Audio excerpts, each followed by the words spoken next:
Pour cette émission de Parole d'Histoire enregistrée le 21 juin 2024 en pleine campagne électorale, à 10 jours du premier tour des législatives, j'ai le plaisir d'être avec Jean Vigreux. Bonjour. Bonjour. Vous êtes historien, professeur d'histoire contemporaine à l'Université de Bourgogne. Vous êtes auteur de livres de référence sur le Front populaire, notamment une synthèse Histoire du Front populaire, L'échappée belle aux éditions Talendier, mais également Le que sais-je aux éditions PUF sur le Front populaire. Et du coup, je conseille vivement la lecture voilà, de ces deux livres, l'un plus long, l'autre plus bref, pour savoir tout ce qu'il y a à savoir. Et on va essayer un petit peu d'en parler aujourd'hui, sans évidemment faire l'impasse sur la dimension très brûlante, très politique de cette question du Front populaire. Donc du coup, ma première question, qu'est-ce que ça fait pour un historien du Front populaire de voir cette notion de Front populaire réactivée aussi directement dans le champ politique? Alors, plusieurs éléments de réponse. D'abord, effectivement, c'était une expression qui était un petit peu oubliée ces dernières années, on va dire. C'est quelque chose qui était plus ou moins relégué. On parlait de gauche plurielle, on a pu évoquer aussi le programme commun de la gauche, mais le Front populaire en tant que tel n'était pas forcément repris comme expression. Alors, il y avait plusieurs éléments, hein.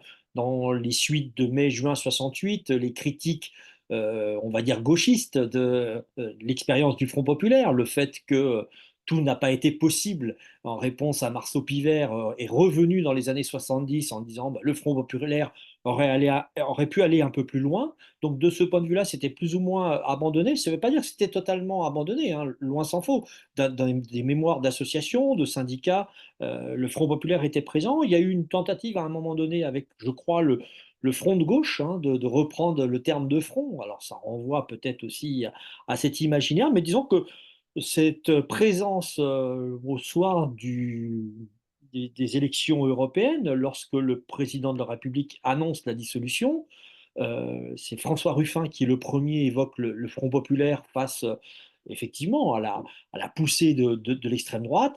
Eh bien, ça renvoie bien sûr aux mémoires des gauches et aux enjeux des images collectives que les gauches peuvent avoir sur le Front populaire. Donc voilà un petit peu, il y a ces aspects-là, et puis l'autre aspect, bah, de se dire, attention, c'est pas parce qu'on emploie la même expression que c'est la même histoire qui est en train de se jouer.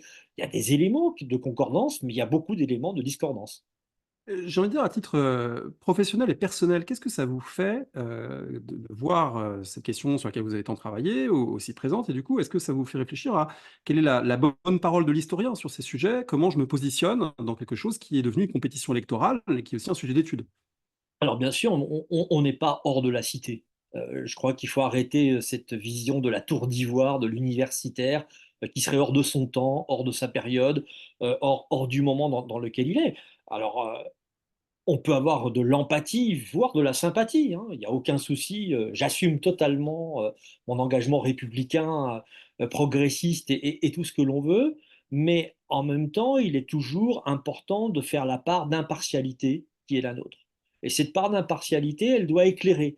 Elle doit éclairer parce qu'il y a plein de fake news en ce moment sur le Front populaire, d'un côté comme de l'autre d'ailleurs, venant essentiellement quand même de l'extrême droite et du Rassemblement national, avec le Front populaire a voté les pleins pouvoirs à Philippe Pétain, par exemple. Ah bon, c'est pas les pleins pouvoirs, c'est plein pouvoir constitutionnel. Il faut bien expliciter ce que c'était.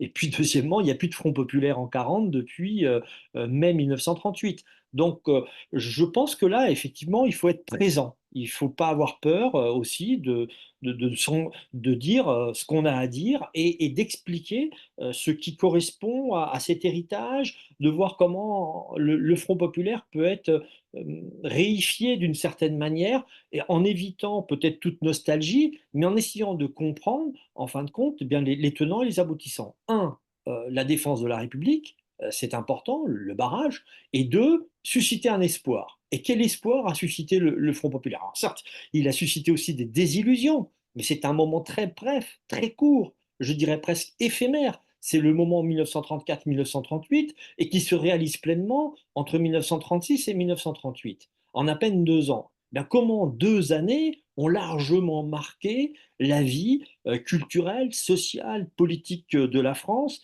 a pu changer la vie de nos concitoyens, eh bien, comment on peut s'en emparer? Parce qu'il y a plein de périodes historiques, on pourrait évoquer certaines années qui n'ont pas laissé une telle trace dans notre histoire, même si ça a duré 2 ans, 3 ans, 4 ans, 5 ans, voire plus, voire un quinquennat ou un septennat. certains n'ont pas apporté autant de changements que le moment du Front populaire. Alors toujours sur cette idée du rapport entre le passé et le présent, je pense que c'est intéressant aussi de réfléchir à la manière dont c'est réactivé. J'ai employé le verbe réactiver parce que justement, il peut vouloir dire plusieurs choses. Il y a Mmh. des gens qui s'en réclament, on peut parfois tirer des leçons, même si les leçons de l'histoire sont jamais univoques, mais c'est un registre qui existe. Il peut aussi y avoir l'idée de prolonger le Front populaire, l'idée de faire des parallèles avec le Front populaire, l'idée, de mettre en équivalence les 2 contextes. Donc, en gros, quelles sont les différentes façons dont on peut jouer avec cette période au présent? Il y a évidemment des partis politiques qui disent, voilà, on est les héritiers, on est dans la continuité, on refait quelque chose. Est-ce qu'on peut aussi, on peut aussi imaginer qu'il y a des promesses qu'il faut tenir, de 36 qu'il faut tenir en 2024, ou encore que, comme en 36, il y a des mobilisations qui ont la même nécessité voilà, en 2024 qu'en 1936. Donc voilà, comment vous voyez ce jeu de correspondance entre le passé et le présent? Alors, c'est toujours, difficile parce que c'est la question du rejeu ou de la revisite. Comment, en fin de compte, on revisite une expérience à l'aune, du présent? Tout en ayant à l'esprit, bien sûr, que les contextes sont totalement différents. Contexte économique et social différent. La société française de 2024 n'est pas la société des années 30. La ruralité était beaucoup plus importante. Aujourd'hui, on est dans une France urbaine, voire métropolitaine, hein, où des grosses villes écrasent de fait le reste du territoire. Il y a un maillage heu, urbain qui est beaucoup plus fort, me semble-t-il, que ce qu'on pouvait avoir, dans les années 30. Même si en 1931, classiquement, on nous dit que la France devient urbaine, mais est avant tout, encore, rurale et marquée par la ruralité. 2e aspect, les classes sociales ne sont pas forcément les mêmes. On n'a pas les enjeux, alors, non seulement d'une paysannerie beaucoup plus nombreuse, qu'aujourd'hui, mais aussi d'une classe ouvrière qui était importante et qui avait de fortes concentrations ouvrières. Ça ne veut pas dire qu'il n'y en a plus aujourd'hui, mais déjà les sociétés d'un point de vue contour sont différentes. Deuxièmement, les institutions ne sont pas les mêmes. Le modèle républicain qu'est la Troisième République n'a rien à voir avec celle de la Cinquième République, où on a une présidentialisation du régime ces dernières années qui ne correspond pas au modèle républicain fondé sur la Chambre des députés, où le président du Conseil émanait directement de la Chambre des députés, où le parlementarisme avait un rôle fondamental. Donc, Ce qui d'ailleurs se traduit dans le calendrier, puisque là, on a des élections suite à un acte présidentiel, une dissolution qui a pris tout le monde par surprise, alors que les élections de 1936 étaient inscrites dans le calendrier électoral et qu'on avait des années pour s'y préparer.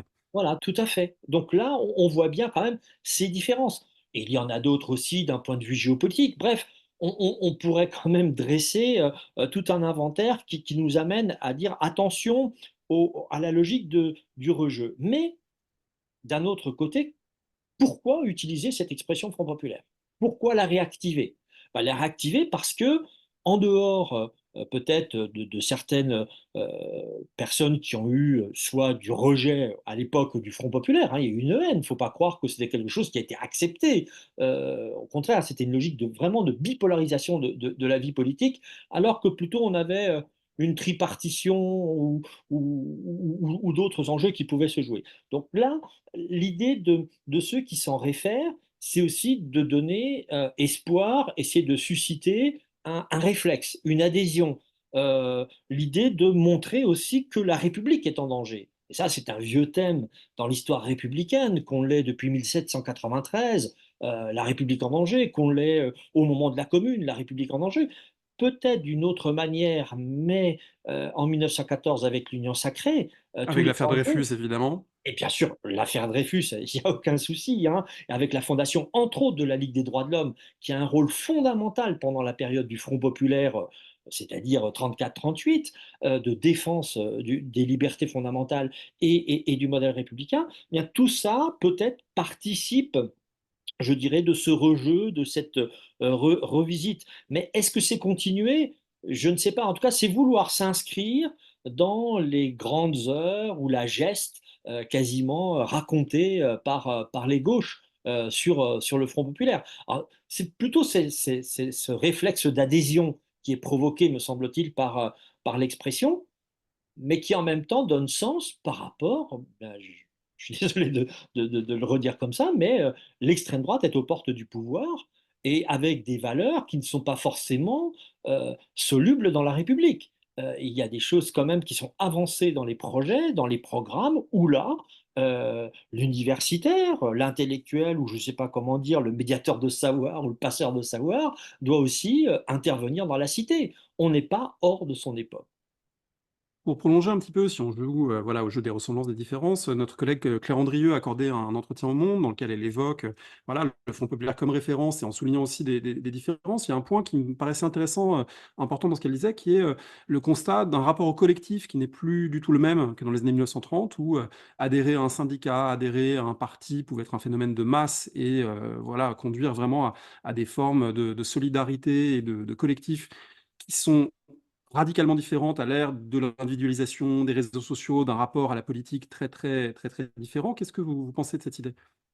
C'est vrai, c'est une bonne idée et elle est tout à fait pertinente dans les mesures où on a plusieurs, milliers d'adhérents, à ce moment-là dans les organisations politiques et que le Front populaire va leur donner un élan, hein. N'oublions pas que le Parti communiste est à son étiage au début des années 30 avec, 28 000 adhérents et qu'il va, dépasser les 100 000 adhérents, en 1936 et monter beaucoup plus haut fin, décembre 1936 et pareil pour la SFIO, qui va passer à plus de 200 000 adhérents. Donc ça, c'est certain, il y a des organisations qui ont un rôle fondamental. Mais il y a quelque chose aussi qui a changé. Maintenant, les femmes ont le droit de vote. Elles ne l'avaient pas à l'époque. Il y avait la possibilité qui a été rendue par le Front populaire aux femmes de voter dans les usines comme déléguées ouvrières, mais le droit de vote leur a été donné, même s'il y avait trois sous-secrétaires d'État, et comme disaient les féministes de l'époque, trois hirondelles ne font pas le printemps. Donc ces éléments d'un rôle d'encadrement par les associations, les syndicats, l'éducation populaire, le sport ouvrier, les partis politiques, effectivement, étaient importants dans les années 30 et les beaucoup moins aujourd'hui. On n'a pas des partis de masse aujourd'hui comme on pouvait les avoir à cette époque. Et cette logique individuelle, individualiste, ou peu importe, réseaux sociaux ou peut participer d'une autre culture, mais il y a quand même des effets de mobilisation, me semble-t-il. Et peut-être qu'il y a d'autres manières de faire la politique ou de faire du politique. Est-ce que Twitter, ou X maintenant, pardon, participe aussi de cela? Je ne sais pas, c'est peut-être une autre forme à l'ère du numérique de penser. En revanche, il y a toujours des manifestations et on a pu voir ces derniers jours des manifestations unitaires à l'appel des syndicats qui n'était pas peut-être si grande que l'on pouvait le penser par rapport aux années 30, mais qui n'était pas ridicule non plus. Parmi les éléments évidemment que tout le monde a pointé, je pense que c'est pas nécessaire d'y entrer dans le détail parce que cette histoire, elle est bien connue, elle est facile à trouver, c'est la différence de calendrier. Une union des partis réalisée en 6 jours versus un processus qui s'est étalé, sur 1934-1935. On pourra peut-être redonner quelques points de repère. Il y a un Oui, point, je pense qu'il est important de souligner, ou en tout cas sur lequel j'aimerais vous interroger, qui est la question des gauches inconciliables. Parce que, parmi les arguments, hein, aujourd'hui, beaucoup répétés, notamment sur les chaînes d'information, par un certain nombre d'adversaires du nouveau Front populaire, il y a cette idée que, au fond, LFI et puis la gauche plus modérée, ce sont des gauches totalement inconciliables. On n'a jamais vu ça dans l'histoire, un tel attelage de la carpe et du lapin, de choses profondément opposées. Alors, est-ce qu'on peut rappeler quand même que le fait que le Parti radical et le Parti communiste se retrouvent dans une coalition électorale, c'était quand même tout bah, sauf évident en 1934-35? bah oui, c'est quelque chose de neuf, c'est quelque chose même quasiment d'impensable ou d'impensé avant 1934 et avant la réception du 6 février 1934. S'il n'y avait pas eu cet événement où les ligues ont marché sur le Palais Bourbon, c'est-à-dire le symbole même de la République, qui est interprété par les gauches, et je dis bien l'ensemble des gauches, comme un coup de force fasciste. On sait très bien depuis les travaux de Serge Bernstein que c'est pas le cas, etc. Mais c'est perçu comme tel. La perception de l'événement, dans l'onde de choc de l'arrivée d'Hitler au pouvoir, dans l'onde de choc de ce qui se passe en Europe centrale et orientale avec les régimes autoritaires, de ce qui s'est passé auparavant en Italie, c'est perçu comme un coup de force fasciste. Et des partis qui jusqu'alors était quasiment irréconciliable, hein. N'oublions pas le Parti radical étant devenu un parti de notables avec une culture politique de défense de la petite propriété et des libertés et marqué par le pacifisme, gouvernait tantôt à gauche, tantôt à droite. Le parti pivot, pour reprendre encore l'expression de Serge Bernstein, avait un rôle particulier dans cette République. On pourrait presque dire en était le vecteur principal de la Troisième République, le moteur et en même temps le carburant de cette Troisième République. Alors que la SFIO était encore marquée par un programme qui était celui de la socialisation des moyens de production. On n'a rien à voir, ça n'a rien à voir avec le Parti socialiste d'aujourd'hui, qui était marqué, alors bien sûr, Blum en avait fait la distinction entre la conquête, l'exercice et l'occupation du pouvoir. Et il montre bien lorsqu'il, vous avez rappelé le calendrier, hein, il va jusqu'au bout du calendrier pour demander la présidence du Conseil, c'est-à-dire le 6 juin 1936. C'est tardif par rapport aux élections qui ont eu lieu, le deuxième tour qui a eu lieu le 3 mai. Plus d'un mois hein, en attendant que le calendrier soit le bon pour pouvoir faire investir son gouvernement. Et puis, de l'autre côté, les communistes qui étaient avec les socialistes ses frères ennemis, pour reprendre aussi l'expression consacrée d'Annie Kriegel depuis le congrès de Tours, qui, depuis la période classe contre classe, hein, après la bolchevisation, mais surtout la période classe contre classe, c'est-à-dire après le sixième congrès de l'Internationale communiste, la section française de l'Internationale communiste défendait vaille que vaille l'idée que le capitalisme, et ça avait été quelque chose qui a été bien vu par l'économiste du Comintern hongrois Varga, que le capitalisme allait rentrer dans une crise économique et sociale sans précédent, donc ouvrant une troisième période révolutionnaire. Et de cette période révolutionnaire, eh bien, il fallait faire le tri entre le bon grain et l'ivraie, c'est-à-dire dénoncer les sociotraites, dénoncer les sociofascistes, etc. Ce Oui, qui a là, été je pense d'ailleurs, qu'il faut rappeler, parce que tous les gens qui nous écoutent ne savent pas à quel point les amabilités que se sont adressées, on va dire, les députés LFI et la liste Glucksmann aux européennes, c'est de la rigolade par rapport à la virulence, notamment de la presse communiste au début des années 30. ben bien sûr, et tout le monde se le rendait bien. On traitait les communistes de mousquetaires, le parti de l'étranger, bref, à la solde de Moscou, etc. De l'autre côté, les sociofascistes, les sociotraites. Bref, on était au cœur comment dire, de joutes et comment des insultes aussi qui fusaient. Donc, c'est quelque chose qui était fortement présent. Mais en quelques semaines, en quelques mois, alors il y a aussi d'autres facteurs qui permettent cela. Le fait que Moscou, et Staline entre autres, mais pas que Staline, parce que je sais qu'aujourd'hui, il y a toute une série d'historiens qui aiment rappeler c'est Staline qui a permis, etc. C'est aussi Georges Dimitrov, c'est-à-dire l'internationale communiste, et qui montre bien aussi cette tension qui pouvait exister entre le parti-État qu'était l'Union soviétique tenue par Staline, et d'un autre côté, le Parti mondial de la Révolution, qui avait été fondé en 1919 par Lénine, refondé en 1920, mais qui montre parfois des dissensions, des distorsions entre les deux. Alors bien sûr, le Parti mondial est obligé de s'aligner sur la politique étrangère de l'Union soviétique, mais ce qui change avec l'arrivée de Dimitrov à la tête de l'internationale communiste, c'est que la France devient le laboratoire. Alors, grâce à son émissaire, Eugène Fried, Clément, qui suivait et qui était présent en France, et avec Thorez, ils vont mettre en place cette nouvelle ligne par rapport à l'échec, effectivement, de la ligne classe contre classe. Donc, il faut bien avoir à l'esprit tout ce champ des possibles qui existe à partir de cette période de 1933-1934, hein, ce tournant qui est à l'œuvre, et puis de voir, bah oui, que les gauches, à ce moment-là, elles étaient divisées, elles étaient dans des concurrences qui n'étaient pas toujours les plus sympathiques possibles.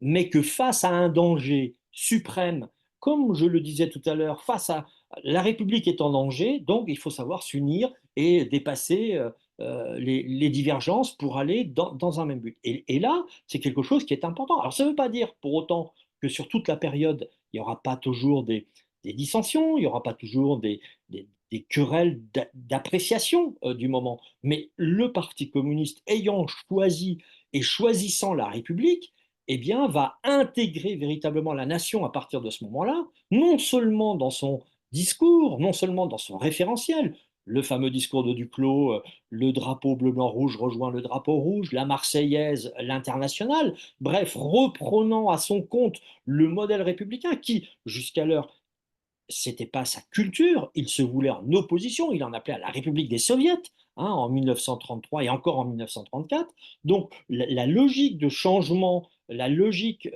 d'un logiciel qui correspond aussi à une culture euh, républicaine et pas simplement républicaine, l'école primaire, la construction même du roman national républicain, je mets des guillemets à cela, mais ça participe de cette histoire, rencontre et est en phase avec la société française.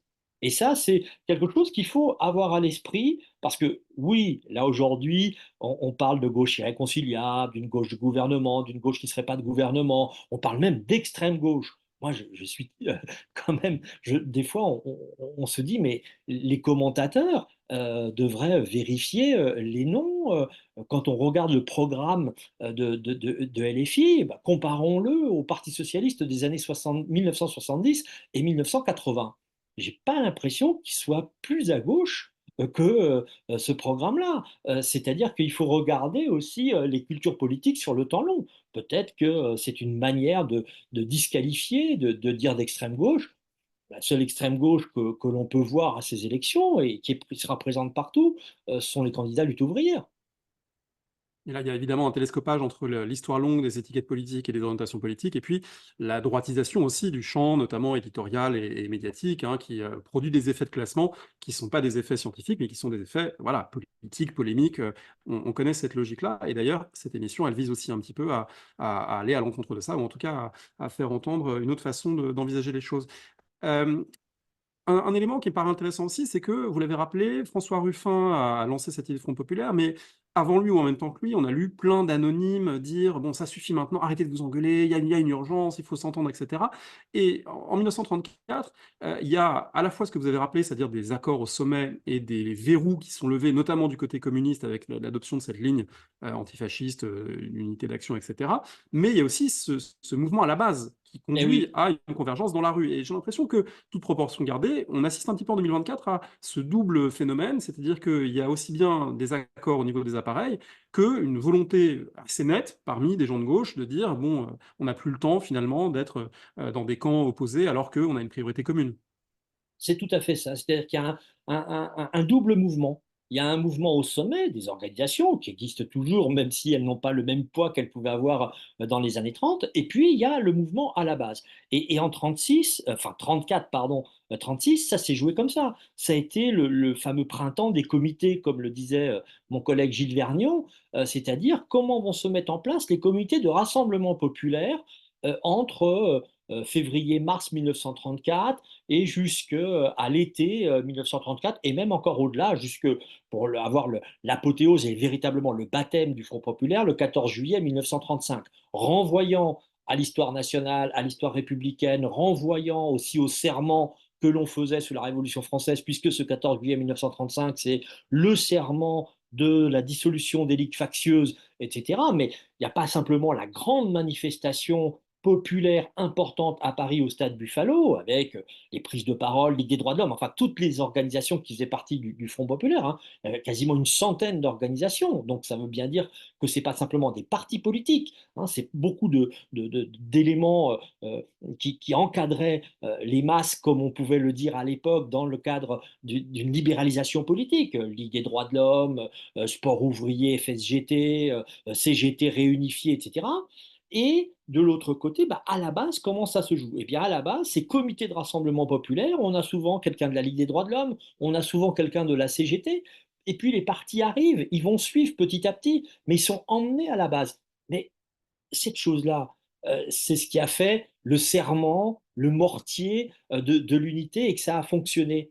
Mais peut-être que là, ce qui est en train de se jouer, et vous aviez entièrement raison de le rappeler, qu'il n'y a pas que Riffin qui a dit, et je le cite, je crois, il faut arrêter les conneries, hein.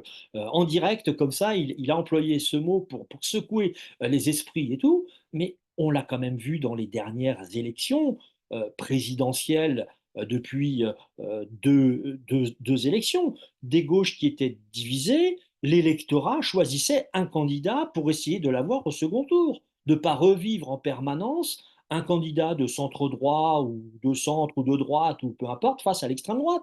L'idée, c'était d'être présent au second tour, puisque on ne l'avait plus depuis 2012. Donc là, depuis l'élection de François Hollande, il n'y avait pas eu ce deuxième tour, gauche ou extrême droite ou gauche-droite. Et l'idée, eh bien, l'électorat a pu voter un temps Mélenchon devant, etc. Là, on a vu qu'aux européennes, c'est Glucksmann qui est repassé devant. Donc, ça veut peut-être dire aussi une maturité peut-être plus forte de l'électorat et qui n'a rien à voir avec les logiques des états-majors et avec les logiques des organisations. Maturité forgée dans beaucoup de défaites aussi, hein. Du coup, je voulais vous poser la question, comme on est en pleine campagne, un petit peu, on en parle finalement assez peu de la campagne de 1936 parce que le Front populaire, on pense avant tout, voilà, aux grèves, aux accords Matignon, à Léon Blum, côte à côte avec Maurice Thorez, souriant, etc., etc. Mais il y a une campagne électorale qui correspond à peu près du point de vue du mode de scrutin à la nôtre, parce que c'est le scrutin uninominal majoritaire à 2 tours par arrondissement, donc finalement, on est dans quelque chose de relativement similaire. Je ne sais pas si le seuil de 12,5% des inscrits existe pour se Non, maintenir, il y a le phénomène des triangulaires ou pas. il y aura eu des dissidences, quelques petites triangulaires, mais pas tant que ça.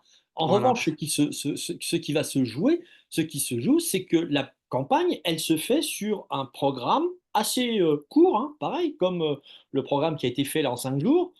Celui-là a été élaboré de manière un peu plus longue, mais avec 3 mots: pain, paix, liberté, qu'on retrouve sur toutes les affiches, que chaque organisation s'approprie, prend aussi son propre drapeau et son propre programme, parce qu'au premier tour, chaque organisation se revendiquant du Front populaire, allant de la Jeune République, hein, n'oublions jamais que les démocrates chrétiens de la Jeune République, qui était une petite ligue, participent au Front populaire, que les candidats vont avoir sous leur bannière la bannière du Front populaire et leur propre programme, et chacun se présentant.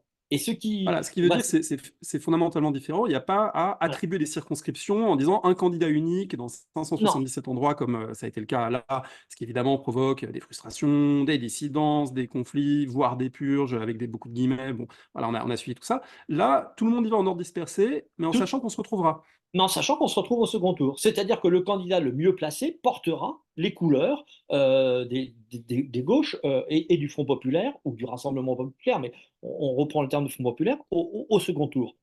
Mais pourquoi? Mais tout simplement parce que ce qui se jouait, c'est que, et ce qui va se jouer, il y a eu certes une poussée à gauche, mais elle n'est pas si forte que ça. Tout simplement parce que depuis 1932, la gauche était majoritaire dans le pays si elle avait été unie. Les radicaux, le parti radical, radical socialiste, les socialistes et les communistes pouvaient être majoritaires. C'est du fait qu'on a cette alliance qui intègre des radicaux du centre, on va dire, jusqu'à la gauche de l'époque, qu'est le Parti communiste, qui fait qu'on a cette réappropriation et cette redistribution des voix pour... On sait très bien que le mode de scrutin fait l'élection, c'est-à-dire qu'ils étaient majoritaires de fait dans le pays. Alors, ça ne veut pas dire que ça va fonctionner partout, ça ne veut pas dire que à chaque fois il y aura des résultats sans, comment dirais-je, sans amertume des uns et des autres. Là, par exemple, puisque moi je suis en Côte d'Or et j'aimais bien regarder ce qui s'était passé dans la circonscription de Beaune. Le maire de Beaune, qui était un jeune radical à l'époque, Roger Duchet, vétérinaire, pensait être élu député du Front populaire. Eh bien, il est devancé par un socialiste, Jean Bouet, qui a un rôle fondamental et important sur la côte vitivinicole. Eh bien, il n'accepte pas le fait d'être devancé. Donc, il ne donne pas de consigne de vote au second tour. Il est absent. On va voir des dissidences comme ça, mais elles ne sont pas majoritaires. Elles ne sont. C'est important parce que ça veut dire qu'on a tendance à idéaliser 36, mais en 36 aussi, il y a eu des égos, en 36 aussi, il y a eu des clashs, en 36 aussi, il y a eu des frustrations, il y a eu des tiraillements, à plus forte raison entre voilà, les radicaux les plus modérés et les communistes les plus excités, ça n'allait pas de soi. Ça n'allait pas de soi. Et puis, on peut regarder aussi dans d'autres circonscriptions. Autrefois, quand j'ai fait ma thèse sur Val-lez-Crochet, puisqu'il a été candidat sur la circonscription de Nanterre-Puteaux, j'avais regardé le nombre de candidats. Il y avait plus d'une quinzaine de candidats au premier tour. C'était énorme. Et on avait même un candidat trotskiste, bolchevique, léniniste, qui apparaissait en tant que tel. Alors, il fait très, très peu de voix, mais ça veut bien dire que derrière aussi les imaginaires et les représentations que l'on a du Front populaire, eh bien, il y a des différences et il y a des choses qu'il faut rappeler. C'était pas si uni qu'on a bien voulu le dire. Mais en revanche, l'efficacité est là, puisqu'ils ils arrivent au pouvoir et que le changement de rapport de force parce que c'est ça aussi qui est important dans la logique, c'est que la SFIO, pour la première fois, est devant le Parti radical socialiste. Et c'est pour ça qu'on va demander à la force politique qui a le plus grand groupe parlementaire, eh bien, de désigner en son sein la figure gouvernementale qu'est Léon Blum. Avec aussi des effets, politiques locaux. Vous avez commencé un petit peu à en parler avec ces circonscriptions. C'est-à-dire que ce qu'on voit aujourd'hui dans une logique d'investiture unique, c'est-à-dire plutôt, on va dire militants associatifs, LFI dans certains quartiers, plutôt, on va dire, bourgeois, écologistes, candidats plus, voilà, plus d'un un aspect différent dans les quartiers centraux des grandes villes et puis inversement notables socialistes enracinés dans des régions rurales. Et finalement, ça marche aussi comme ça en Francie, simplement, ça marche à qui arrive devant. On va avoir des candidats communistes hyper implantés à Clichy qui vont passer devant, des radicaux dans le Gers ou dans les Vosges, et puis des socialistes dans des sous-préfectures avec les fonctionnaires qui vont voter pour lui. Donc finalement, on va retrouver un petit peu ce type de différenciation sociologique électorale, simplement résultat du premier tour plutôt que accord préalable. Oui, et avec une autre différence aussi, c'est que là, on a une forte abstention euh, de nos jours. Et que cette forte abstention fait que d'aucuns ont peur de ne pas être au second tour. Parce que l'idée d'avoir mis un seul candidat, hein, puisque c'est ça, alors ça crée des frustrations, vous avez eu raison de le rappeler, etc. Mais euh, c'est en fin de compte face au danger. L'extrême droite étant à quasiment 40% aux européennes quand on cumule l'ensemble. Alors je sais bien que des fois il ne faut pas cumuler, et j'ai bien cru comprendre qu'il ne fallait pas cumuler, puisqu'on on a vu des dissonances aussi de ce côté-là. Euh, Admettons que ce soit à plus de 30%, ben de toute façon, il est clair que c'est quelqu'un qui sera au second tour si on reste dans ces, comment dirais-je, dans ces zones électorales et dans cet étiage. Et cet étiage fera que, d'une manière ou d'une autre, le deuxième candidat qui sera en face, eh ben, il vaut mieux avoir une union, sinon on a des formes de triangulaires, mais on n'est pas sûr de les avoir parce qu'il faut les 12,5% des inscrits.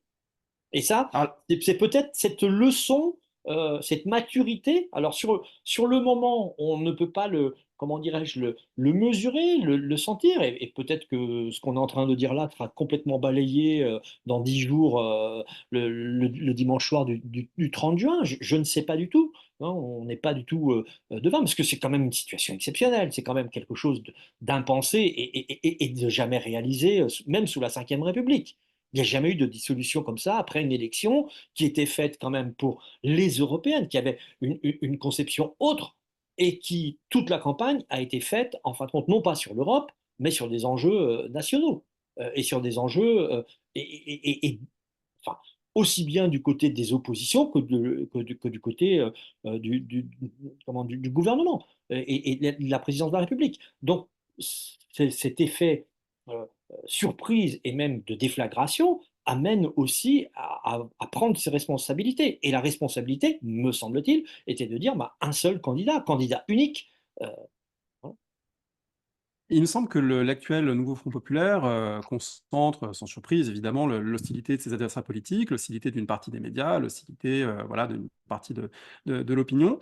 Il y a comme un épouvantail à gauche qui est agité, et on peut dire qu'en 1936, c'était déjà le cas, ça a été une période extrêmement virulente. Est-ce qu'on peut là aussi dresser le parallèle entre voilà, la figure de repoussoir qu'était une victoire électorale de la gauche à l'époque et qu'elle serait aujourd'hui si on suit un certain nombre voilà, comme on a lu, des prises de position diverses et variées. On a effectivement dans ce rejeu qu'on évoquait tout à l'heure, ou dans cette revisite, ou dans ces mémoires cumulées, eh bien, des insultes qui existaient déjà à l'époque, une haine. Pour d'aucuns, mieux valait Hitler que le Front populaire. Je mets des guillemets parce que c'était les mots qui étaient employés. On Voilà, alors dénonçait c'est le Emmanuel parti de Mounier, l'étranger. c'est Emmanuel Mounier qui dit on ne comprendra rien à cette fraction de la bourgeoisie française si on l'entend murmurer plutôt Hitler que Blum, et donc il attribue à une partie de la bourgeoisie cette pensée plutôt Hitler que Blum, mais il l'attribue de manière très plausible quand on étudie effectivement les comportements politiques électoraux. Ben, plus que plausible, pour deux raisons. D'abord, Blum a été agressé en février 1936. Il ne faut jamais perdre de vue que les Camelots du roi ont attaqué Blum, qui a été défendu par des ouvriers hein, qui étaient sur un toit et qui sont descendus défendre le camarade Blum. Ben, voilà, il y avait aussi ces enjeux de l'unité. Le Front populaire était dans les esprits. Il y avait eu déjà les élections municipales et cantonales de 1935 qui avaient amené une poussée, en particulier dans la région parisienne. Donc, il y a ces enjeux à prendre en considération. Mais n'oublions pas qu'il y a une haine très forte. Alors, j'évoquais la bipolarisation, mais il y a une violence très forte. Dans la rue, il y a des combats de rue. Alors, pas combat au sens guerre civile, etc. Mais il est clair qu'il y a un affrontement et qu'il y a les mêmes tensions à l'œuvre. Parce que, pareil, la mémoire collective, elle ne garde du Front populaire que la joie, que les moments de fête, que les moments festifs, à juste titre. Mais en même temps, il y a une violence. Il y a une violence physique, il y a une violence verbale, et il y a une haine de mémoire. Un des textes de Bucard qui dirigeait les francistes, qui disait: mon meilleur ami, c'est mon revolver, il me vient de alors je ne sais plus si c'est colonel ou lieutenant-colonel, qui est mort au front donc pendant la Première Guerre mondiale, il l'a gardé, et cette arme-là, il l'utilise contre ses ennemis pour défendre sa famille. Et qui sont ses ennemis? Les communistes, les métèques, les étrangers, les juifs. Et on est dans un antisémitisme très fort à cette époque. N'oublions pas les enjeux de l'affaire Stavisky et comment ça va être utilisé par les ligues d'extrême droite, comment Blum est présenté comme un apatride le jour même de son investiture, le 6 juin 1936. Hein, le député Xavier Vallat, arborant sa croix de feu, déclare que ce vieux pays gaulois sera gouverné pour la première fois par un juif. Donc on est bien au cœur de cette haine, comment dirais-je, ouais, de cette violence verbale, culturelle, quasiment de logique hégémonique. Hein, c'est ça aussi qui se joue, sans oublier non plus tous ceux qui présentent les échecs économiques à venir, bref, tout ce qui va dysfonctionner avec le Front populaire. Alors, on peut regarder de près ce qui s'est passé sur les enjeux économiques, sur la logique véritablement de politique de relance qu'a tenté Blum. On parlera peut-être tout à l'heure de l'expérience gouvernementale. Il y a une chose qu'il ne faut jamais perdre de vue, c'est qu'il y a une fuite importante des capitaux, chose que on a tue pendant longtemps, ou alors on disait: oh non, c'est une légende, c'est le mur de l'argent, etc. Mais grâce à nos collègues suisses, et je pense en particulier à notre collègue Marc Pernoud, qui a fait le travail, il a repéré que comme la Suisse avait institué le secret bancaire en 1934, il y a eu 4 à 8 milliards de francs suisses qui sont arrivés en 1936 et 1937 de France et l'Espagne, il faut rajouter l'Espagne, mais deux gouvernements de Front populaire, d'une partie de la bourgeoisie, effectivement, qui a placé ses capitaux à l'étranger. Donc, obérant de fait la politique des emprunts, la politique de relance par les emprunts, et il y a eu une grève véritablement de fait, là, du côté de la bourgeoisie. Je fais exprès d'employer ce mot parce que ça nous invite aussi en tant qu'historiens à réfléchir sur les moyens qu'il peut y avoir de rétorsion, de revanche qui peuvent exister. Alors, vous avez mentionné l'antisémitisme dirigé contre Léon Blum. Évidemment, on le sait aujourd'hui, ça joue à front renversé, puisqu'il y a ces accusations d'antisémitisme contre les filles en particulier, qui ont obligé les membres du Nouveau Front populaire à essayer de clarifier ça dans leur programme, mais qui n'empêchent pas, évidemment, que ce soit un argument politique voilà, d'une grande virulence. On laissera ça peut-être de côté pour cette émission, mais c'est un enjeu, évidemment, qui est très important. Euh, on peut évidemment pas tout dire sur le Front populaire de 1934, 1936, 1938, voilà, sur cette séquence du milieu des années 30, mais on a eu pas mal de questions d'auditrices, d'auditeurs du podcast, par anticipation, qui nous ont dit: est-ce qu'on peut parler de tel ou tel aspect? Donc je vous propose de les passer en Oui, revue, peut-être de façon rapide, pour bien couvrir sûr. voilà, certains autres aspects, en renvoyant bien sûr aux ouvrages qu'on a mentionnés. Alors, Yvan nous demande quelle est l'origine du nom Front populaire. Alors, l'origine du nom Front populaire, c'est une contraction en quelque sorte entre Front uni, hein, Front uni qui est chose qui était dans la culture communiste et qui était présentée au moment du rassemblement CGT, CGTU, SFIO, PC en riposte aux événements du 6 février 34, et Rassemblement populaire. Et de fait, c'est Front populaire qui va l'emporter parce que dans la presse communiste, on va employer le terme de Front populaire, enfin, ramenant les deux, Rassemblement populaire et Front populaire. Voilà, c'est aussi simple que ça, mais c'est pour la première fois dans l'histoire de la République de prendre, me semble-t-il, sous la troisième en tout cas, une référence populaire, le peuple de France. Voilà. Et on n'est pas dans une logique de classe, on est dans une logique du peuple de France. Julie Mouchon nous demande quelles sont aujourd'hui, est-ce qu'il y a différentes tendances historiographiques dans l'étude du Front populaire? Qui étudie ça et suivant quel courant? Alors, il y a plusieurs choses. Il y a eu plusieurs moments d'étude du Front populaire. Il y a eu, vous avez évoqué les que sais-je, et en particulier celui de Georges Lefranc, ensuite celui de Jean-Paul Brunet. Donc, on a eu, et j'ai eu la chance de faire le troisième, mais bon, il y en aura un quatrième, hein, ça va continuer. Euh, il y a eu une approche, je dirais, par les organisations, hein, par les partis politiques. Il y a eu une approche par les institutions. Il y a eu une approche aussi sociale par les grèves, en particulier les travaux importants d'Antoine Prot sur les grèves et le syndicalisme et tous ces enjeux. Mais pendant longtemps, peut-être, tous ces travaux étaient marqués par une vision nationale, me semble-t-il, ou dans le champ national. Et ce qui a permis ces dernières années de faire évoluer les choses, c'est de penser aussi l'international, de penser les jeux d'échelle, de penser du local. Ça peut être aussi le monde colonial, hein, et je pense à la thèse d'Héloïse Dreur sur la naissance du Parti communiste algérien qui apparaît au moment du Front populaire naissant de la SFIC. Elle va bientôt paraître, donc il y a des travaux de ce côté-là.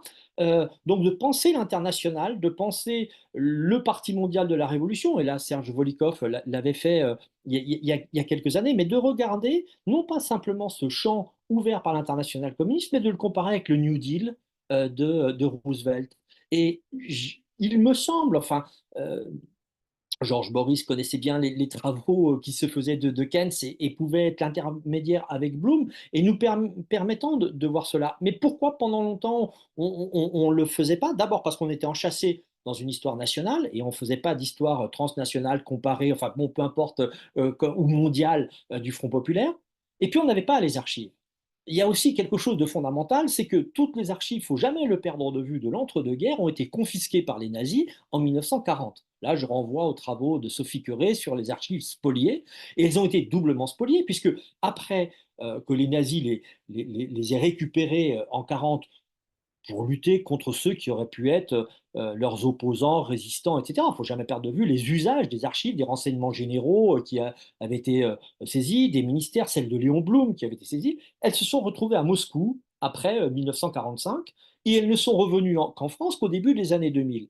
Et ce qui avait permis, en particulier à Serge Bersen, de faire sa biographie de Léon Blum à partir du fonds qui était revenu.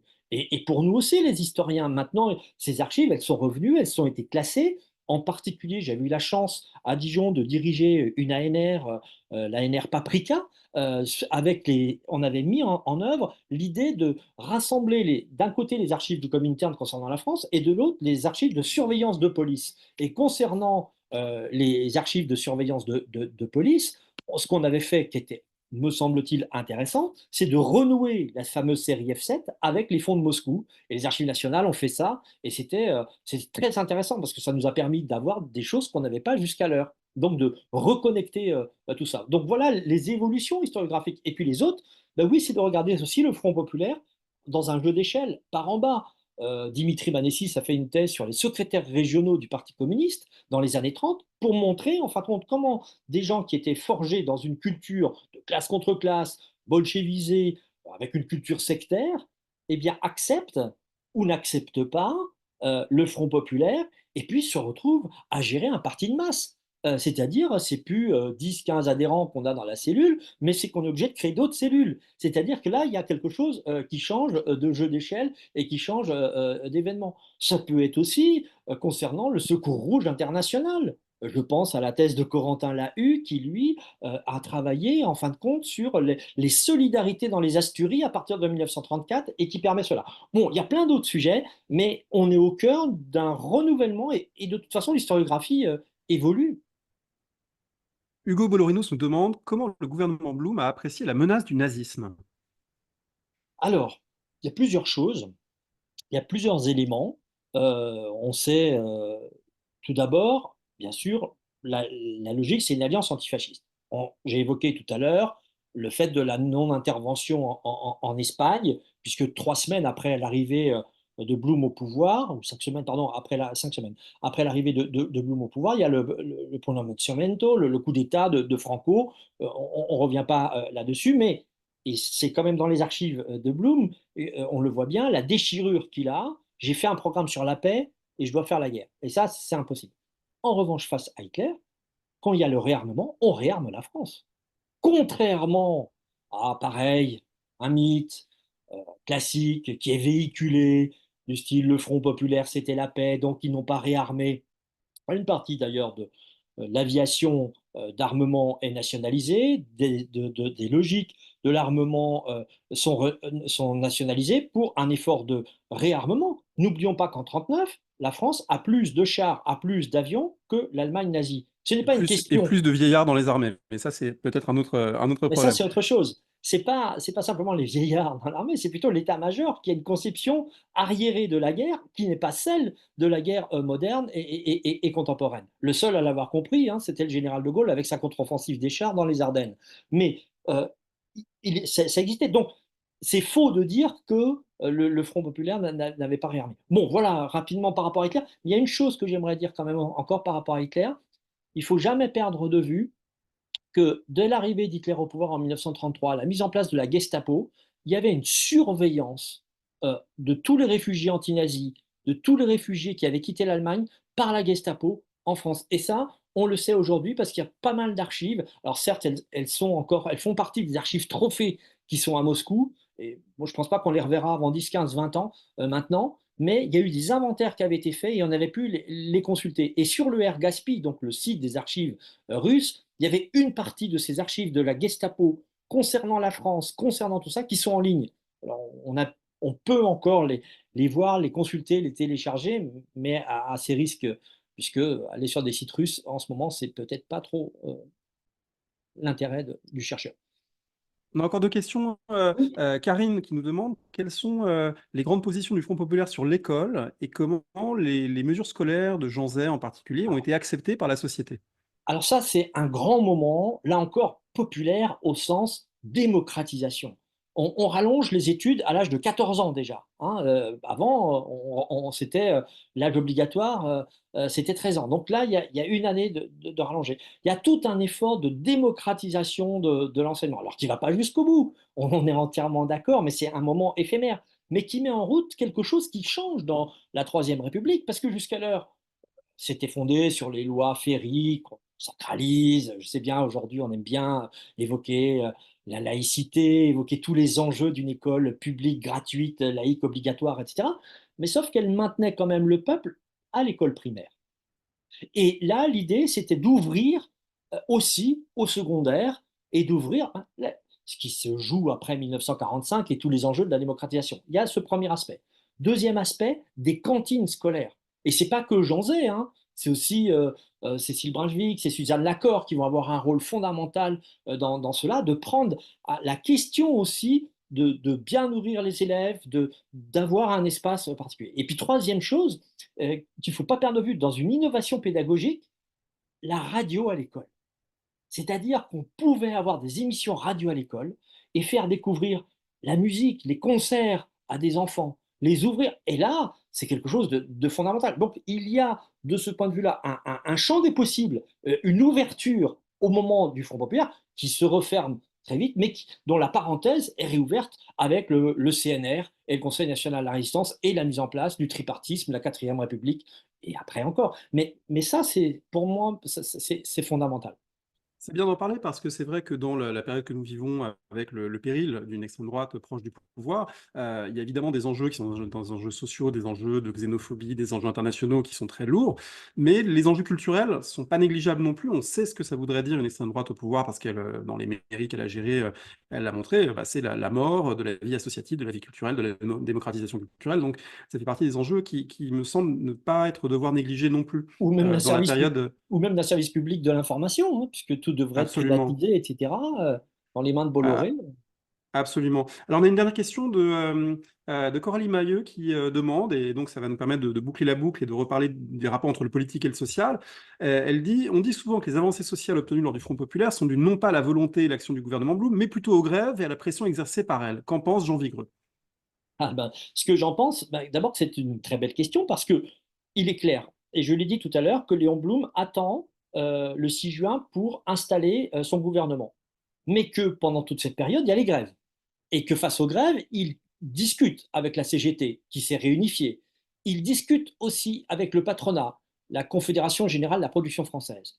Et n'oublions pas que dans la nuit du 7 au 8 juin, c'est-à-dire le lendemain de l'investiture, il réunit non seulement les membres de son gouvernement, travail, même intérieur, puisque occupation d'usine, il y a atteinte à la propriété, et on va avoir de nombreux sénateurs, même radicaux, qui vont dénoncer ces atteintes à la propriété, etc.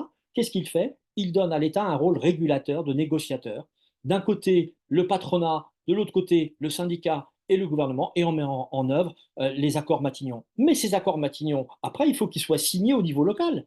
Et au niveau local, qui est-ce qui les défendait? Ben, c'était la CGT locale, et c'était aussi souvent le député du Front populaire qui rencontrait le préfet et qui allait faire ça. Alors c'est vrai c'est allé beaucoup plus loin. Jouot dit, on a eu tout ce qu'on voulait. On a eu plus même que ce qu'on demandait. C'est-à-dire que, en fin de compte, ce qui s'est joué, c'est que le programme du Front populaire, qui était assez maigre, hein, je l'ai dit tout à l'heure, pain, paix, liberté, etc., avait prévu certaines choses, mais le mouvement social, l'appui, alors c'était des grèves qui soutenaient le gouvernement, ont permis d'aller plus loin. Mais ne pas faire forcément la révolution comme certains le pensaient, hein, tout est possible, Marceau Pivert, auquel répond Maurice Thorez, il faut savoir terminer une grève lorsque les principales revendications ont été satisfaites. Merci beaucoup Jean Vigreux. Je rappelle que Le Front populaire, c'est aussi le titre de votre livre chez Talandier et du Que sais-je aux presses universitaires de France, qu'on peut d'ailleurs aussi lire en ligne sur Cairn, hein, pour ceux et Et celles en qui ont poche, des abonnements, et en poche, absolument, dans la collection texto chez Talandier. Merci beaucoup, et puis bah, n'oubliez pas d'aller voter. Vous, j'ai pas trop de doutes, les gens qui nous écoutent non plus, mais voilà, on adresse à tout le monde des pensées amicales dans une période de crise politique sans précédent, il faut le dire, mais en même temps très stimulante intellectuellement. Quand on étudie l'histoire politique du XXe siècle, c'est assez vertigineux de vivre des moments comme cela. merci beaucoup.